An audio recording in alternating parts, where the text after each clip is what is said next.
హరి ఓం. వైశాఖమాసం విశిష్టత. వైశాఖమాసానికి మరో పేరు మాధవ మాసం. మాసాలన్నింట్లో వైశాఖమాసం ఉత్తమమైనది. విశేష దానాలకి ఎంతో పుణ్యప్రదమైన మాసంగా పురాణాలలో చెప్పబడింది. శ్రీ మహావిష్ణువుకు ప్రీతికరమైన ఈ వైశాఖ మాసములో తులసీ దళాలతో శ్రీ మహావిష్ణువును లక్ష్మీదేవితో కలిపి పూజించిన వారికి ముక్తిదాయకం. ఈ మాసములో ఏకభుక్తం నక్తం అయాచితంగా భుజించడం ఉత్తమంగా చెప్పబడింది.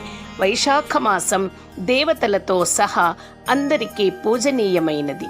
యజ్ఞాలకు, తపస్సులకు, పూజాదికాలకు, దాన ధర్మాలకు ఎంతో ఎక్కువ ఫలమిచ్చి శాంతినిచ్చి కోరికలను తీరుస్తుంది.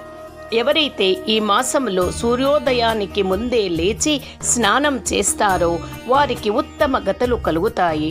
ఉదయాన్నే స్నానము చేసి ఎక్కువ నీటితో రావి చెట్టు మొదళ్లను తడిపి ప్రదక్షిణలు చేస్తే పూర్వీకులంతా తరిస్తారు. ఈ మాసంలో శివునికి ధారపాత్ర ద్వారా అభిషేకం జరిగేలా ఏర్పాటు చేయడం శుభ ఫలితాలనిస్తుంది. మన సంస్కృతి ఉత్కృష్టమైనది. మనకు ఈ ప్రకృతి, అందులోని చరాచరాలన్నీ పూజనీయాలే. అంతేకాకుండా మనం కాల గణనకు ఉపయోగించే తిథులు, నక్షత్రాలు, వారాలు, మాసాలు అన్నీ ఎంతో గొప్పతనాన్ని, ప్రత్యేకతను సంతరించుకున్నటువంటివి.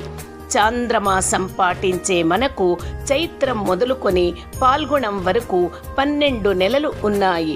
ఒక్కో మాసానికి ఒక్కో ప్రత్యేకత, విశిష్టత ఉన్నాయి. కార్తీక మాఘ మాసాల తర్వాత అంతటి మహత్యాన్ని స్వంతం చేసుకున్న పుణ్యప్రదమైన మాసం వైశాఖం. ఈ నెలలోనే పూర్ణిమ తిథి నాడు విశాఖ నక్షత్రం ఉండడం వల్ల ఈ మాసానికి వైశాఖ మాసం అనే పేరు ఏర్పడింది. ఆధ్యాత్మికతే, పవిత్రత, దైవశక్తి ఉన్న నెలల్లో వైశాఖ మాసానికి ప్రత్యేక స్థానం ఉంది. ఇది శ్రీ మహావిష్ణువుకు అత్యంత ప్రీతిపాకరమైన నెల. అందువల్లనే వైశాఖ మాసానికి మాధవ మాసం అని పేరు. అత్యంత పవిత్రమైన మాసంగా పేరు పొందిన వైశాఖ మాస మహత్మ్యమును పూర్వం శ్రీ మహావిష్ణువు స్వయముగా శ్రీ మహాలక్ష్మికి వివరించినట్లు పురాణాలు పేర్కొంటున్నాయి. అత్యంత పవిత్రమైన మాసముగా చెప్పబడుతూ ఉన్న వైశాఖ మాసములో ప్రతి దినము పుణ్యదినమే. అటువంటి 30 పుణ్యదినాలు కలిగిన ఈ మాసములో ఆచరించాల్సిన విధులు పురాణ గ్రంథాల్లో వివరించబడ్డాయి. ముఖ్యంగా స్నాన, పూజ, దాన ధర్మాల వంటి వాటిని ఈ నెలలో ఆచరించడం వల్ల మానవునికి ఇహలోకములో సౌఖ్యం, పరలోకములో మోక్షం సిద్ధిస్తాయని పురాణ కథనం. వైశాఖ మాసములో నదీ స్నానం ఉత్తమమైనదిగా చెప్పబడింది. అందుకు అవకాశము లేని స్థితిలో గంగా, గోదావరి వంటి పుణ్య నదులను స్మరించుకుంటూ కాలువల్లో కానీ, చెరువులో కానీ, బావుల వద్ద కానీ, అదీ కుదరకపోతే ఇంట్లోనే స్నానం చేయాలి. నీటి యందు సకల దేవతలు కొలువు తీరి ఉంటారని పురాణాలు చెబుతున్నాయి. వైశాఖ మాసములో సూర్యుడు మేష రాశిలో సంచరిస్తూ ఉంటాడు కనుక ఎండలు అధికంగా ఉండి మానవులను ఇబ్బందులకు గురిచేస్తూ ఉంటాయి. కనుక వేడిమి నుంచి ఉపశమనం కలిగించే వాటిని దానం ఇవ్వాలనేది శాస్త్రవచనం. నీరు, గొడుగు, విసనకర్ర, పాదరక్షలు వంటివి దానం చేయడం శ్రేష్టం. అట్లే దాహంతో ఉన్నవారికి మంచినీటిని ఇవ్వడం, చలివేంద్రాలను ఏర్పాటు చేయడం వల్ల దేవతానుగ్రహం కలుగుతుంది. సంధ్యావందనాలు ఆచరించడంతో పాటు శ్రీ మహావిష్ణువును తులసీ దళాలతో పూజించవలెను. శ్రీ మహావిష్ణువు వైశాఖ మాసం మొదలుకొని 3 నెలల పాటు ఈ భూమి మీద విహరిస్తూ ఉంటాడు. అతనికి అత్యంత ప్రీతికరమైన తులసీ దళములతో అర్చించడం వల్ల సంతుష్టుడై సకల సౌభాగ్యాలను, సౌఖ్యాన్ని ప్రసాదిస్తాడని చెప్పబడుతున్నది. వైశాఖే మాధవో రాధో. ఈ మాసములో విష్ణు స్మరణతో, అభీష్ట దేవతారాధనతో నియమపాలన చేయడం ఇహపర శ్రేయస్సునిస్తుందని పురాణాలు చెబుతున్నాయి. వైశాఖ మాసాన్ని మహిమాన్వితమైన దివ్య మాసంగా శాస్త్రాలు వర్ణించాయి.